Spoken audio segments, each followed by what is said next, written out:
నా పేరు Subrahmanya Bhaskar Dev, advocate and movie artist. నేను మండువా లోగిలి అని ఒక కవిత, అది వ్రాసిన వారు ఆచార్య Gangisetti Lakshminarayana garu, retired vice chancellor of Dravidian university Kuppam. ఆయన రాసినటువంటి మండువా లోగిలి అనేటువంటి కవితా సంపుటి నుంచి ఈ శీర్షిక మండువా లోగిలి. దీన్ని ఇప్పుడు నేను చదువుతున్నాను. నా అందమైన దేశంలో ఒకప్పుడు ఆదరాభిమానాలు ఇంటి ముందు అరుగులు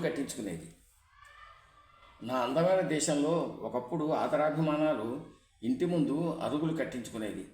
వసారాల్లో బల్ల లేకపోతేనే ఆనుకోవడానికి గారవేసిన చట్టాలు ఉండేవి.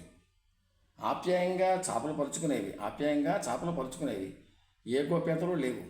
ఇంటి మధ్యలో బయలు కలకల్లాడుతూ తులసి మొక్క ఇంటిల్లిపాదికి ప్రాణవాయువు దీవెనలిస్తూ ఒకరి కంటికి ఒకరు కనిపించేవారు. ఊరంతా వరుసలు కలుపుకొని ఒకటిగా ఉండేవారు. ఒకటిగా ఓ రావి చెట్టు శ్రీమన్నారాయణుని పెంచేవారు. పక్కనే పెంచిన వేపమహాలక్ష్మిని ఇచ్చి పెళ్లి చేసేవారు. ఓ రచ్చబండ కట్టేవారు. అక్కడే ముచ్చట్లు, మునికోపాలు, తగువులు, పంచాయతీలు, కథా కాలక్షేపాలు. అదే ఆరుబయలు రంగస్థలం ఆలయం. అక్కడ పసుపు కుంకుమలు పెట్టిన బొడ్రాయే అన్నిటికీ సాక్షి, అంతఃసాక్షి. అమ్మోరు ఊరంతా ఒకరికొకరు ఎదురు బదురు. రైతు అయితే కంటికి ఎదురుగానే గొడ్ల చావడి. ఇంటి ఆడబిడ్డల్లా క్రీగంట చూసే ఆవుదూడలు. ఎండనపడి వచ్చిన వారికి కాళ్లకు నీళ్ళివ్వగానే కడుపుకు తమ చల్లటి చల్లనిచ్చారో లేదో చూస్తూ ఇంటిపై వాలిన కాకి చుట్టాల రాకను వినిపిస్తూ ముంజూరులో నక్కిన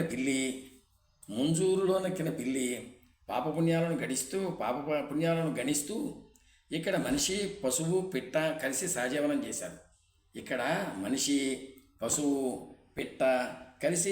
సహజీవనం చేశారు. కష్ట సుఖాలు పంచుకున్నారు. ఎవరు దోచుకెళ్లారు నా దేశాన్ని?